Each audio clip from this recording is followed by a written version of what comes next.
បាត់ដៃព្រះយូឡៃនេះគឺជាຂະຫນាត់តង់ដែលបងកំងមិញចាគឺຂະຫນាត់6ទាំងអស់អញ្ចឹងក្មួយខ្ញុំគាត់កំពុងតែចាវឹសຂະຫນាត់6ម៉ែត្រ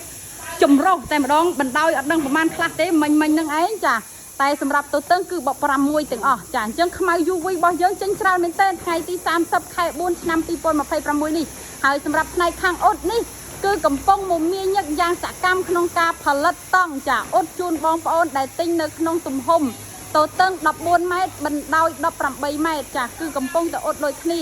ហើយក៏មិនភ្លេចអរគុណអតិថិជននៅប៉ោយប៉ែតដែរដែលបានជួយទិញ8គុណនឹង10ចំនួន4ផ្ទាំងបន្ថែមដែលម្សិលមិញគឺទិញ4ផ្ទាំងហើយថ្ងៃនេះទិញ4ផ្ទាំងទៀតអរគុណបងធំហើយក៏អរគុណដល់បងប្រុសនៅខាងសន្តុកដែលបានជួយទិញតង់កូរ៉េធម្មតាចាទទឹង2ម៉ែត្របណ្ដោយ3ម៉ែត្រចំនួនកម្ពស់1ម៉ែត្រចាចំនួន10ផ្ទាំងឥឡូវអត់ដឹងថាធ្វើបានប្រមាណទេបងគាត់កំពុងតែកັບជូនដល់បងប្រុសចាហើយក៏អរគុណអតិថិជនមួយទៀតនេះនៅខេត្តណាងចេះកំពុងធំចាដែលបានជួយទិញ6ម៉ែត្រ6ទឹកគុណនឹង48ម៉ែត្រ8ទឹកគឺបានធ្វើរួចរាល់ហើយវាខ្ចប់រួចហើយហើយអតិថិជនផ្សេងជាច្រើនដែលបានធ្វើការកម្មង់មានដូចជា4គុណនឹង7កម្ពស់8ទឹកចាຂະຫນាត់ណាក៏មានដែរណាបងប្អូនអរគុណធំសម្រាប់ការជឿជាក់គាំទ្រជួយទិញរបស់ពុកម៉ែបងប្អូនទាំងអស់គ្នាទៅលើផ្នែកតង់កស៊ូក្រាបបាត់ស្រះប្រក់រោងបន្លែដាំអាសូឡាចិញ្ចឹមមឿនចិញ្ចឹមទាបបាំងរោងផ្សេងនេះចាហើយបងប្អូនចង់បានប្រភេទកស៊ូ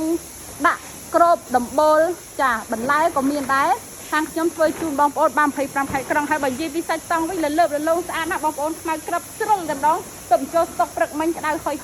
អរគុណច្រើនជម្រាបលា